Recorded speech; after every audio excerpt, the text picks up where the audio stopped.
¿sí? Empezamos entonces con la clase. A ver, esto se lo subimos, ya está. Ok, entonces, bueno, hay que recordar la clasificación de los parásitos, protozoos y helmintos. Hoy día vamos a hablar de helmintos. Y dentro de los helmintos, pues, tenemos los nematelmintos y los platelmintos, ¿no? Ustedes recuerdan eso. Dentro de los platelmintos, los aplanados, están las tenias y fasciola, y nematelmintos, los redondos, ascaris lumbricoides, que es de los más conocidos. Acá tenemos, pues, los helmintos, pueden ser los nematelmintos, y estos son los gusanos redondos, cilíndricos, los nematodes. Afectación exclusiva digestiva, por ejemplo, el oxiuro, que vamos a tocarlo. Afectación digestiva y pulmonar, o sea, más allá de lo digestivo, el ascaris, como vamos a ver ahora en el síndrome de Loeffler. Y los platelmintos o cestodes o gusanos planos, afectación exclusivamente digestiva, la tenia saginata, y la digestiva, y además en otros tejidos, la solium, como la neurocisticercosis, que vamos a hablar en la próxima clase. Entonces acá tenemos la clasificación. Solo recordar pues que en nuestro país la parasitosis es muy frecuente, ¿no? Casi la mitad de los niños de 2 a 5 años tienen parásitos. El 90% de transmisión a través de alimentos. Menores de 5 años son los más afectados. Y obviamente la parasitosis pues va a favorecer la aparición de anemia y desnutrición, ¿no? Nuestro país que sufre mucho de anemia y desnutrición, una de las causas importantes es la parasitosis y hay que tratar de controlarlo. Este es un estudio que se hizo ya hace algunos años, ¿no? Para que recuerden porcentajes, sino solamente para que tengan idea del compromiso, ¿no? Que genera la parasitosis, como el deterioro nutricional, físico e inclusive cognitivo, ¿no? Lleva anemia y esto hace que el niño no tenga un desarrollo psicomotor adecuado. Los más frecuentes, ascaris y oxiuros. Los más frecuentes de lejos, ascaris y oxiuros. Y esta es una tablita donde, o perdón, un diagrama donde ustedes pueden ver pues el Perú, las regiones, y pueden darse cuenta pues acá en azul, por ejemplo, el porcentaje de donde hay más parasitosis, ¿no? La selva siempre va ganando, donde hay más helmintos, ¿no? La selva siempre va ganando, y acá podemos diferenciar también sobre los heterobios en general, los oxiuros, y en los oxiuros sí, en la costa hay más, pues, ¿no? Ustedes ven, en la costa tiene mayor porcentaje de oxiuros versus los parásitos en general, que siempre la selva va adelante. Fueron ascaris, que siempre la selva va adelante, como pueden ver acá, ¿no? Ascaris en verde, verde oscuro, más ascaris, más prevalencia, y colores más oscuros, más negros, donde hay más prevalencia de oxiuros, ¿no? Entonces, vamos a hablar ahora de cada uno de ellos, pero antes que nada, recordar, ¿no? ¿Qué cosa es un huésped? Es el que aloja un parásito. El definitivo es el que aloja el parásito adulto. Y el intermediario, el que aloja la forma juvenil o larvaria, ¿no? Que vamos a conversar un poco ahora. En relación al ascaris, todos estos son recuerdos, porque ustedes lo hicieron en parasitología, en realidad. Ustedes recuerdan que el ascaris, pues, es el más conocido. Miren, esa forma es un gusano redondo, un nemátodo, mide más o menos 25 a 30 centímetros, ¿no? Es un parásito que es grande, es notorio, habita en intestino delgado y viven de 1 a 2 años, ¿no? De 12 a 24 meses. Entonces, estos parásitos gusanos sobreviven 1 a 2 años en el intestino delgado y son muy claros, ¿no? Son más o menos de alrededor de 25 a 30 centímetros. Lo que es muy llamativo es el alto potencial de reproducción, ¿no? La hembra fecundada produce 200.000 huevos al día, 200.000 huevos al día, ¿no? Una gran cantidad de huevos puede producir. Los huevos fértiles son ovalados, como ven en la imagen, tienen un recubrimiento mamelonado y grueso, que es la imagen típica, y luego de ser expulsado con las heces, estos van madurando y se hacen infecciosos más o menos a la semana, ¿no? A los 5 a 10 días en condiciones ambientales favorables. Entonces, en el exterior va madurando para luego ser ingerido, ¿no? Es la helmintiasis más prevalente en el mundo, la ascariasis, más frecuente en climas tropicales con óptimas condiciones para maduración de los huevos en el medio ambiente. Los huevos permanecen viables hasta 2 años en el exterior, hasta 2 años, por eso también pues gran capacidad de contaminación. Afecta a todas las edades, especialmente la edad preescolar y escolar temprana, o sea, ¿no? Digamos que dentro de los más pequeñitos, ¿no? Es lo que más son afectados por los ascaris. Y los factores de Contaminación, pues obviamente malas condiciones socioeconómicas, malas condiciones de salubridad, empleo de heces humanas como fertilizantes, malos hábitos higiénicos. Y dos cosas importantes, la gran cantidad de huevos puestos por la hembra, 200.000 huevos al día, y la resistencia de huevos en el medio ambiente, ¿no? Hasta 2 años. Entonces, eso hace que haya una gran contaminación, son factores de contagio importantes. ¿Cómo se transmite? Mano-boca, ¿no? O sea, heces o alimentos con heces, con huevos de ascaris, y también por la ingesta de alimentos crudos, que también estén contaminados obviamente con huevos de ascaris, ¿no?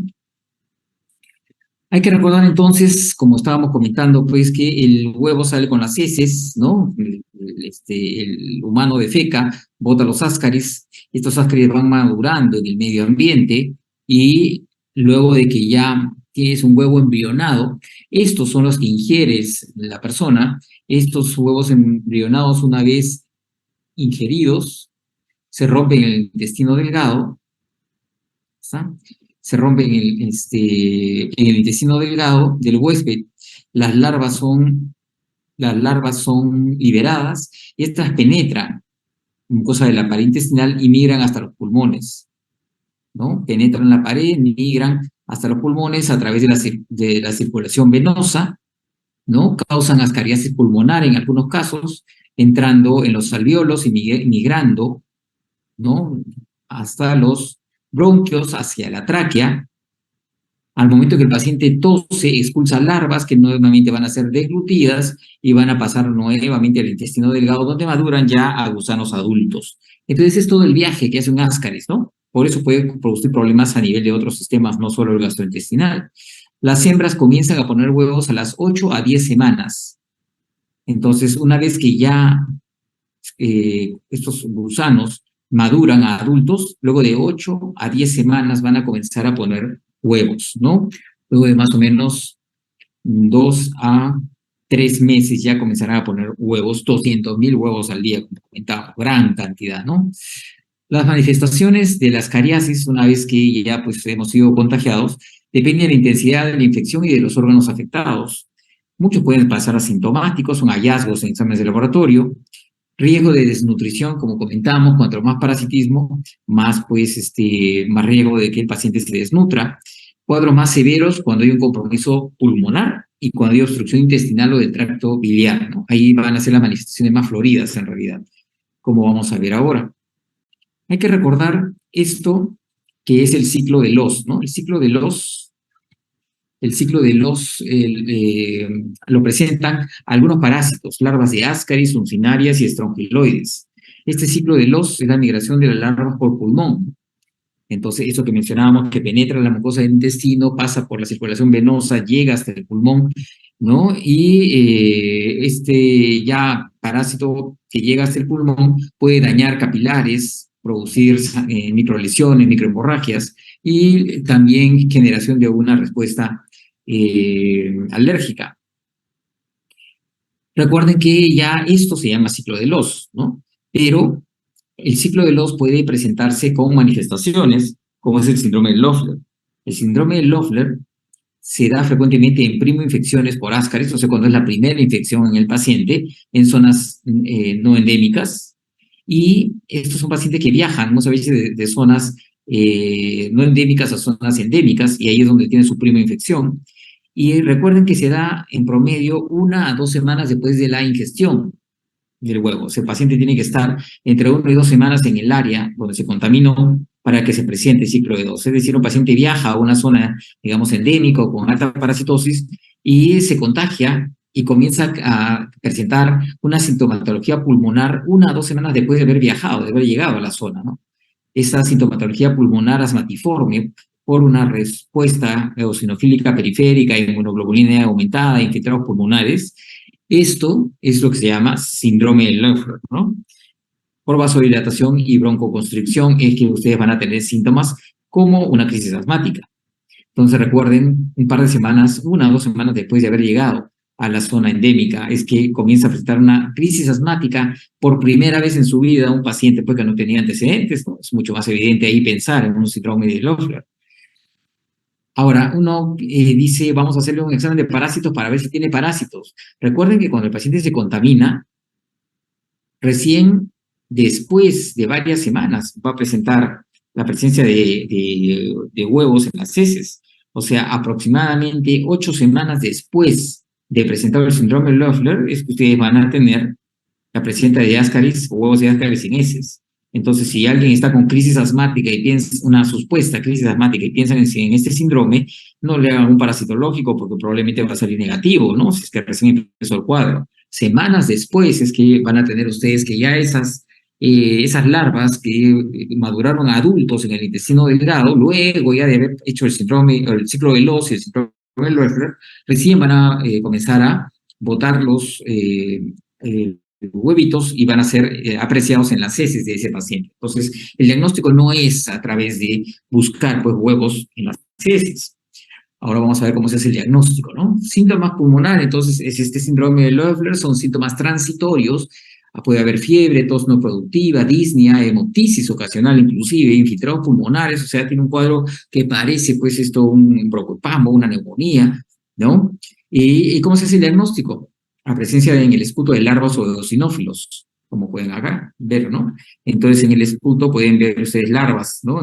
Perdón, en una biopsia pueden ver larvas en el pulmón, o pueden encontrar ustedes eosinofilia en la sangre, o encontrarán en la flema eosinófilos o inclusive hasta larvas, ¿no? Como estamos mencionando. Pues muestra de esputo, muestra de sangre, claro, biopsia obviamente no lo van a hacer, pero muestra de esputo, muestra de sangre con eosinofilia, por ser un compromiso sistémico, ¿no? Viaja por la sangre, esto es lo que va a sugerirnos y confirmarnos, pues, de que el tema es un síndrome de Loeffler asociado a ascariasis, ¿no? Entonces es un cuadro inflamatorio pulmonar asociado a eosinofilia. Recuerden eso, causado por diseminación hematógena de estos gusanos durante el ciclo vital. Llegan a pulmón, producen focos inflamatorios intersticiales, alveolarios, migratorios. Pueden variar las zonas de compromiso, ¿no? En diferentes momentos de la enfermedad. Y se resuelven en 1 a 2 semanas. El paciente puede estar con el cuadro 1 a 2 semanas, pero se resuelve sin dejar ninguna secuela. No daña al paciente. Hay que esperar que termine de darse nada más este proceso inflamatorio, no el tratamiento específico. Ese es en cuanto a los síntomas respiratorios, pero hay molestias abdominales también que pueden ser inespecíficas, dolor, sensación de distensión, poco apetito, diferentes manifestaciones que muchas veces son inespecíficas, salvo aquellos cuadros donde hay una obstrucción intestinal, una ascariasis, ovillos de Ascaris que forman un tapón, una obstrucción a nivel del intestino y que darán pues una manifestación de obstrucción intestinal bastante clara, como ven acá. Masas o ovillos de gusanos en el intestino obstruirán el intestino, como pueden ver acá, miren la cantidad de Ascaris, salen hasta por la nariz y generarán un cuadro obstructivo segmentario. Por eso ustedes ven que aquí no hay niveles, ¿no? Solamente hay niveles en 3 cuadrantes, o 2 principalmente, y hay un cuadrante donde no hay niveles, porque hay un proceso obstructivo segmentario, mecánico, que lleva a este hilio y la presencia de las manifestaciones, distensión, dolor abdominal, vómitos biliosos con presencia o no de gusanos y expulsión de estos por diferentes pues, zonas como boca, nariz y heces, obviamente, ¿no? Entonces, esto se llama ascariasis. Algunas veces estos ascaris se meten pues a la vía pancreática o a la vesícula y pueden producir problemas también ahí y pueden atravesar inclusive la pared intestinal arrastrando bacterias y generar una peritonitis. Uno de los menos frecuentes obviamente, pero que también pueden generar estas, ¿no? Estas larvas que se pueden meter a diferentes, como acá ven en la vesícula, como acá ven en la vía del colédoco, ¿no? Se pueden meter, miren cómo se mete a la ampolla, ¿no? Por la ampolla de váter. Ustedes pueden ver cómo hay migración, ¿no? De estos parásitos. ¿Qué pasó acá? Ya está. Ahí está. ¿Cómo se hace el diagnóstico entonces ya de la parte gastrointestinal, ¿no? De Ascaris en general por parásitos en heces? Un seriado, 3 muestras, tiene alta sensibilidad, ya que hay muchos huevos que eliminan, pues que botan estas hembras fecundadas, ¿no?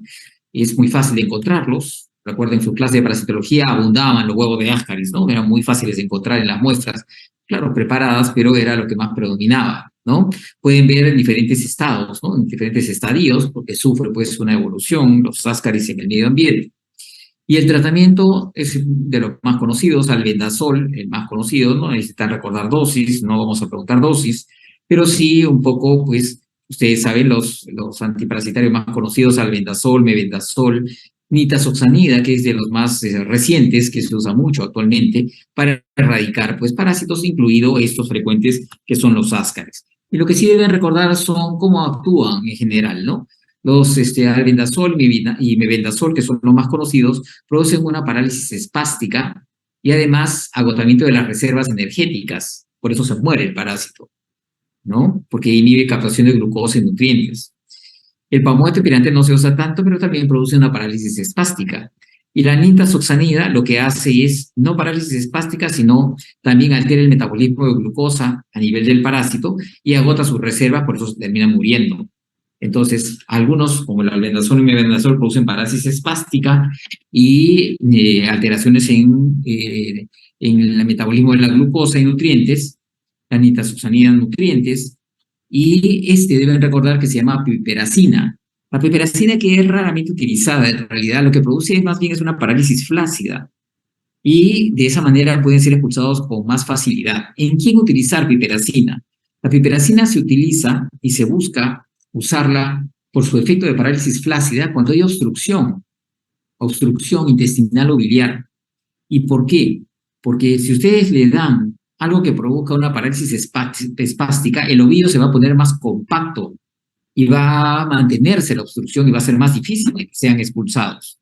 En cambio, si producen una parálisis flácida, se van esos ovillos a, digamos, a relajar o como que a separar estos gusanos y van a ser mucho más fácilmente expulsados por el intestino. Por eso, en obstrucción intestinal se usa piperacina como tratamiento antiparasitario, no se usan los otros. Y en algunos casos, esta obstrucción inclusive amerita cirugía, ¿no? Cuando la obstrucción es severa o ya generó compromiso de glucosa, ¿no? Compromiso isquémico, de repente o necrótico. En fase pulmonar no hay ningún tratamiento que esté definido como útil, simplemente hay que esperar. Y la prevención básicamente es mejoras sanitarias y de los servicios, ¿no? Lavado de manos es lo más importante.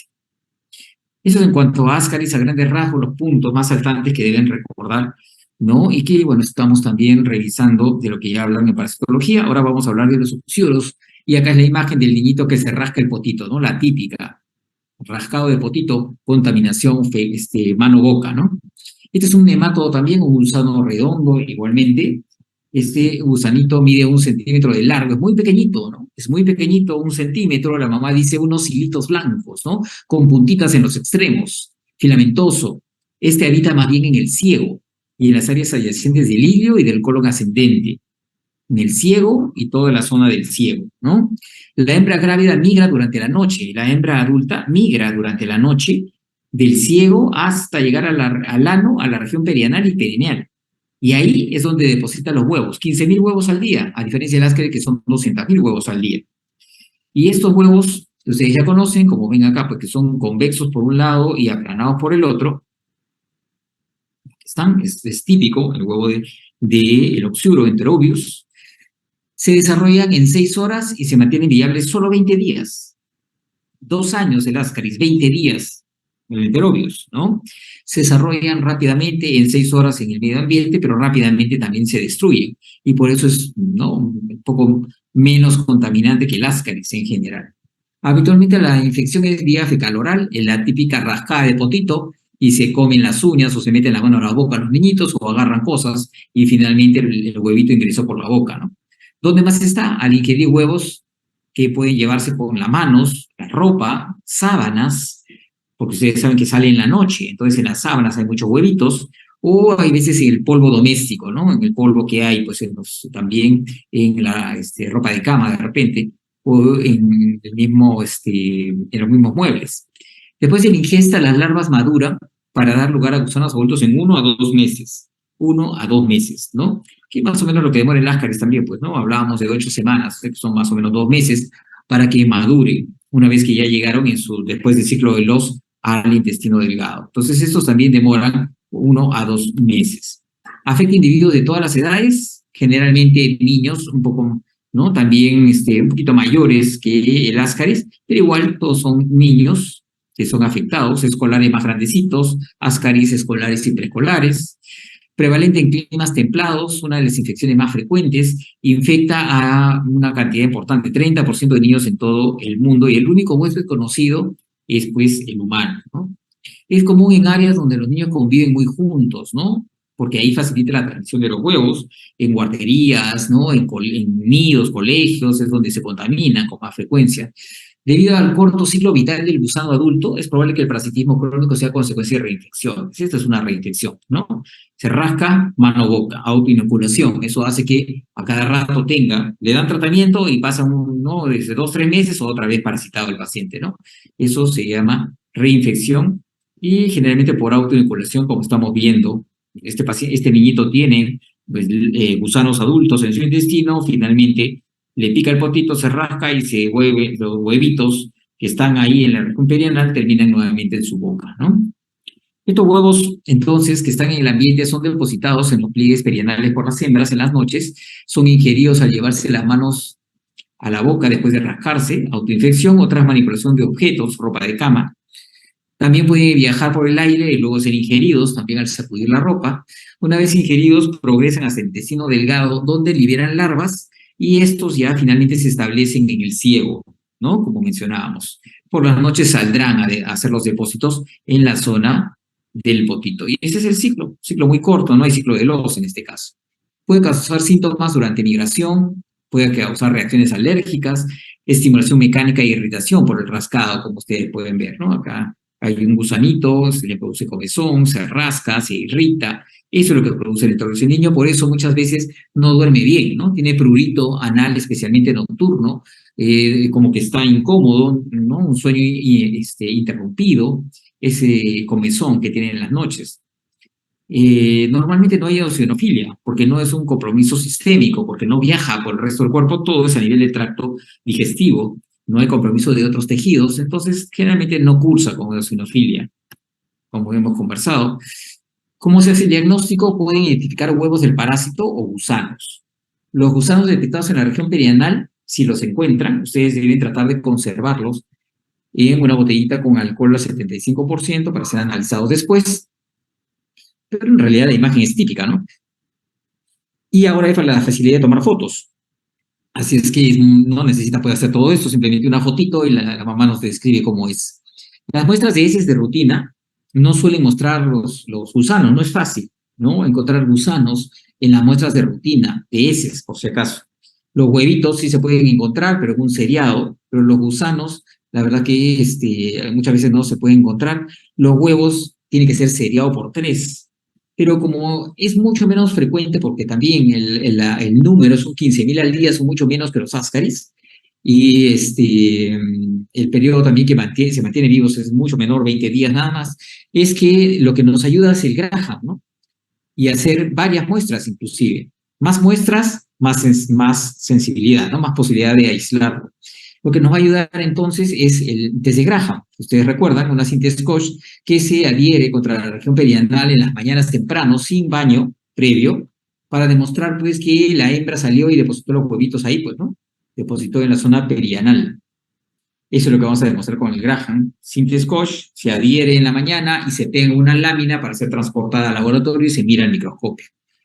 El tratamiento hay que darle una dosis inicial y repetir en 2 semanas, no se olviden de eso, es importante para erradicar el enterovirus. El tratamiento básicamente albendazol y mebendazol, los más frecuentes de lejos, ¿no? Igual que en el Ascaris, tratamiento compartido.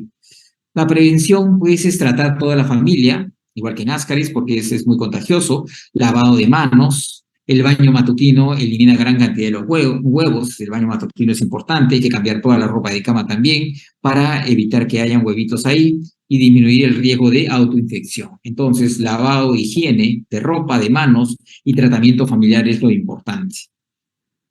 Vamos a pasar ahora a ver las tenias, que son los platelmintos, céstodes, y dentro de ellos tenemos dos, la tenia saginata y la tenia solium, que son las más conocidas, como ustedes recuerdan. Estos céstodes son prevalentes a nivel de todos los continentes.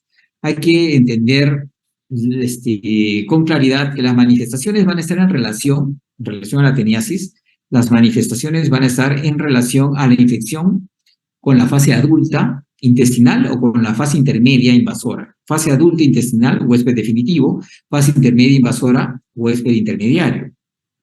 La infección por tenia adulta muchas veces no da síntomas, ¿no? Es un hallazgo, ¿no? En algún parasitológico seriado o eliminación de la tenia por el paciente. En cambio, las etapas intermedias, ¿no? De la tenia solium y el Echinococcus son invasoras y producen estructuras quísticas, que es lo que sí nos van a dar síntomas por compresión o fenómeno mecánico. Lesionan tejidos por efecto de masa o reacciones inflamatorias. Entonces, los neurocisticercos, por ejemplo, la hidatidosis hepática y pulmonar, estos dan síntomas. Los gusanos, en sí, las tenias adultas no suelen dar mayor síntoma. Entonces, ustedes tienen acá que diferenciar entonces uno de otro. La infección por gusanos adultos puede diagnosticarse fácilmente por detección de huevos o segmentos de gusanos en las heces. Gusano que elimina el paciente, huevo que elimina el paciente, pero más bien cuando es un estadio intermedio del parásito, estos no se pueden ver con ningún fluido corporal, más bien lo que se tiene que hacer son pruebas serológicas o de imágenes o procedimientos invasivos muchas veces, como puede para diagnosticar una neurocisticercosis o una hidatidosis o pruebas serológicas como el Western blot. Entonces, es diferente lo que se busca, ¿no? Las pruebas, los métodos para poder hacer los diagnósticos según dónde esté afectando. Bueno, estos son los diferentes tipos de parásitos. Entonces, tenemos las tenias, pueden ser tenia bovina, saginata y tenia porcina o solium. Estos son gusanos grandes que miden de 4 a 10 metros, 4 a 10 metros, larguísimos, ¿no? Son denominadas así ya sea bovina, saginata, porcina, solium, por el huésped intermediario. En este caso, pues obviamente es el chanchito, la vaca y el chanchito, ¿no? Entonces, por eso se les llama así estas tenias, según el huésped intermediario. O sea, ¿cómo uno se contagia? ¿Comiendo carne de quién? Comiendo carne vacuna, saginata, bovina, o carne tenia porcina, solium, es la que nos contaminamos consumiendo carne de cerdo, que es el huésped intermediario. Las formas adultas solo se encuentran en el intestino humano, que es el huésped definitivo. El huésped definitivo es el humano. El huésped intermediario son los animales, no se olviden. Difieren en que el estadio intermediario de la tenia porcina, cisticerco, también puede infectar a los humanos y causar movilidad significativa. Entonces, la diferencia entre una tenia saginata y la tenia porcina y la tenia solium es que la saginata solo afecta al ganado. La solium puede afectar a ganado, puede afectar pues a los chanchitos, puede afectar también al humano, ¿no? Porque puede hacer el humano transformarse en un huésped también intermediario con los cisticercos, como vamos a ver ahora, ¿no? Entonces, normalmente el humano es el huésped definitivo, elimina los huevitos, los ingiere, pues, el ganado y se queda en su carne. Y eso es lo que comemos finalmente, ¿no? Y finalmente otra vez terminamos siendo huésped definitivo con las tenias, ¿no? Otra persona que come estos huevitos, ¿no? De la carne de estos animales.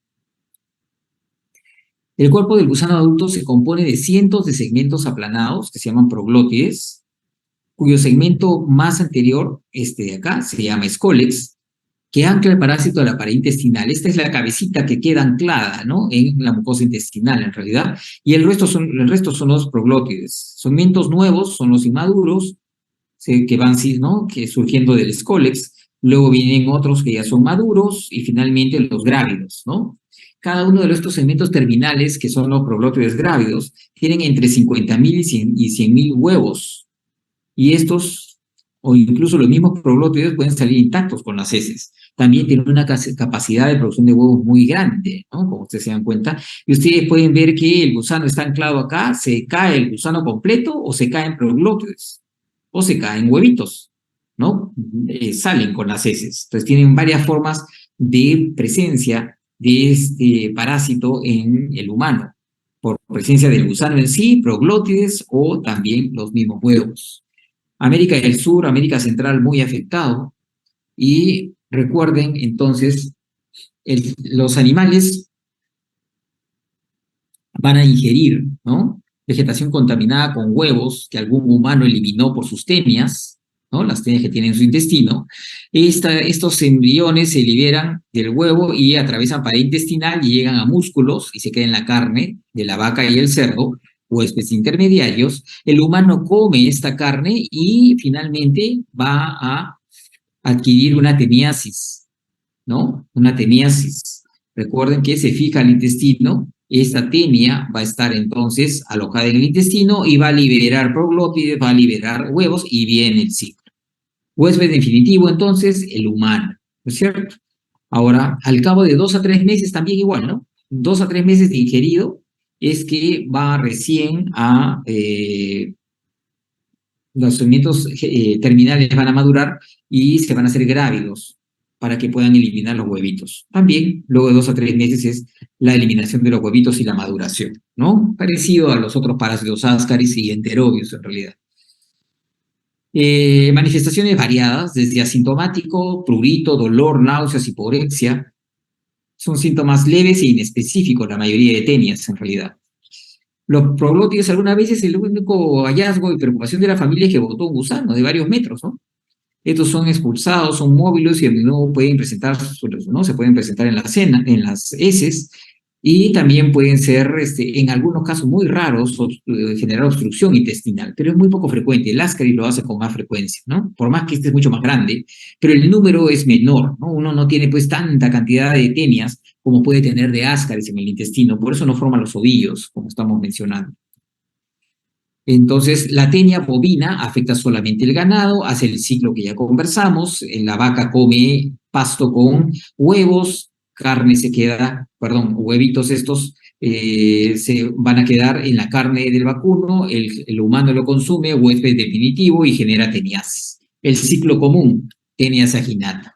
El ciclo común, tenia solium, pero además la variante es acá. Miren, bota las heces, bota los huevitos, come el chanchito, pero el humano también puede comerlo. Y al comerlo el humano va a generar que no se quede en la carne del humano, sino se vaya al cerebro.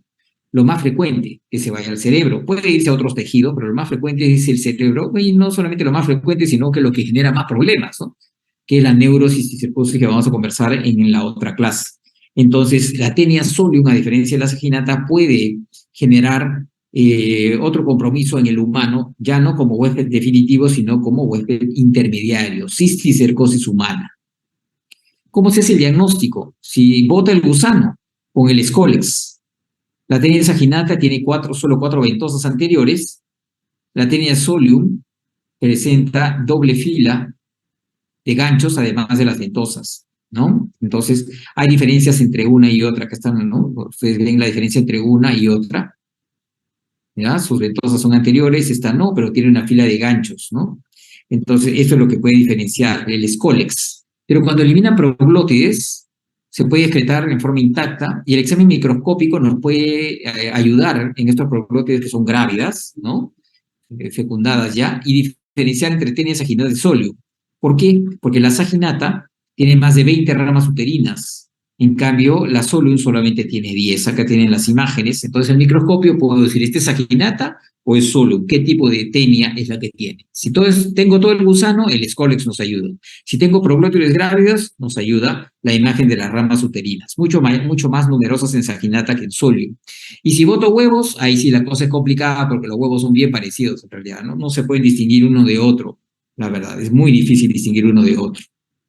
El tratamiento, cuando se da el tratamiento, que generalmente es praziquantel, el parásito se puede expulsar el mismo día de la administración, porque este sigue grandote, este sí se ve cómo se expulsa, igual que el ascaris se puede ver que se expulsen, y en algunos casos oxyuros también se ve que se expulsen, muertos ya, ¿no? Con el tratamiento antiparasitario. Praziquantel, niclosamida la alternativa. Entonces, el praziquantel produce también parálisis espástica y también altera reservas energéticas, como lo hacían en, ¿no? Albendazol y mebendazol, como conversamos en ascaris y en oxyuros. Y la niclosamida lo que produce es básicamente agotar reservas energéticas, ¿no? Entonces, cada uno tiene su mecanismo de acción, en realidad. Prevención, bueno, aparte del lavado de manos, pues la congelación prolongada y la cocción completa de la carne destruyen al parásito y así pueden interrumpir la transmisión al impedir la infección en el humano. Entonces, coman carne bien cocida, es la moraleja, ¿no? Carne bien cocida, especialmente en zonas ganaderas, en zonas donde haya presencia de tenias, conocida zona de teniasis, la mejor idea es consumir carne bien cocida, ¿no? Muy bien, muchachos. Entonces, nos quedan todavía algunos minutos. No sé si tienen alguna duda, alguna pregunta. Esta clase es más corta, definitivamente es más sencilla. La clase del miércoles es más larga, ¿no? Porque son 4 parásitos y digamos que es otro tipo de afectación un poco más variada según cada parásito, ¿no? Ya creo que esta clase entra para el último examen, me parece. Siempre con fines del examen, no se olvide, son casos clínicos. Bueno, tratamos de no hacer preguntas muy complicadas, pero sí los puntos saltantes son los que tienen que recordar, ¿no? Lo que hemos comentado. Si tuvieran alguna duda o pregunta, comentario, o Está ya se claro, cansaron, creo. Dime, dime. decía que sí está claro, doctor. Ah, ya. Ok, gracias. Bueno, muchachos, ya estamos ya a las últimas semanas del curso, ya creo que algunos están un poco cansados y algunos están también un poco estresados. Así es que descansen un ratito, pues si no tienen dudas. Esta clase, como le digo, más sencilla. Descansen un poco, ya viene la clase con la doctora Reto en unos 5 o 7 minutos y el miércoles nos vemos con